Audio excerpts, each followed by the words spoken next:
This is the End is a really, it's a deep song for us as a band, especially Jake. Jake wrote about a very close friend and mentor that died recently, and you can definitely get that feel when Jake is singing that it means a lot to him, and in turn it meant a lot to us in the band because Jake's really vulnerable with those lyrics, and that's what we wanted for this album, was to be vulnerable with that.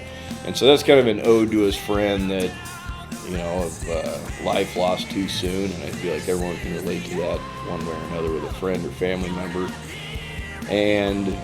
But we didn't want it to be a down feeling song.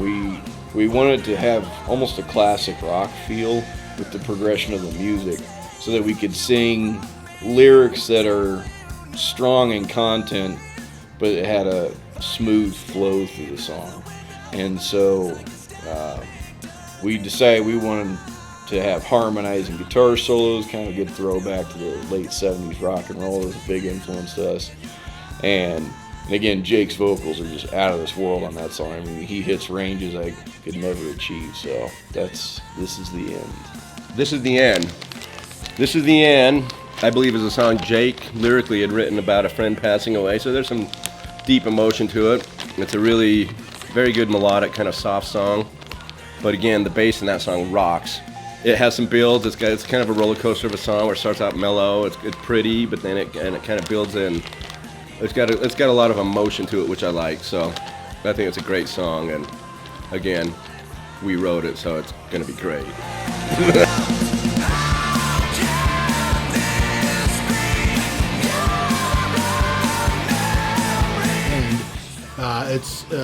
Jake came up with the main music and the lyrics to it, and it's about a friend of his that passed away. So as you listen to the song, you can, and I think that's a concept that just about everybody's dealt with at some point.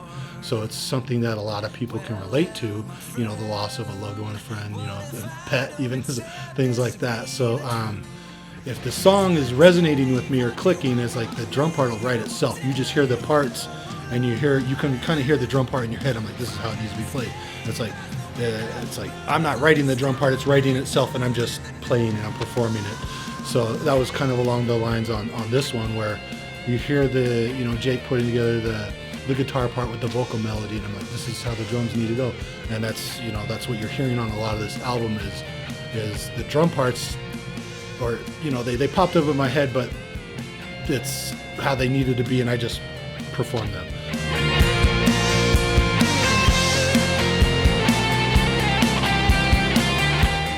My dear friend and really kind of a mentor to me, Jim Rudolph, passed away on the 2nd of November last year. So the morning I found out he passed away, I started writing, and obviously I was a mess. I couldn't leave the house. It was a bad day. And, it's a song that's really just about having a hard time accepting that you've lost someone that you care about. He was a large influence on me when I moved to Los Angeles, 17 years old. I was partying way hard, just partying like there was no tomorrow. And I had a friend pass away from a heroin overdose, and I was starting to kind of see toward the end there that, oh, this is real. Like I could die from this. I'm drinking too much. I'm getting hospitalized from it. And Jim kind of helped me get off that path. So he was a big reason of why I didn't go crazy from where I came from and die as a result of it. So. This Is the End is a dedication to my friend Jim Rudolph and also his husband Gonzalo Herrera.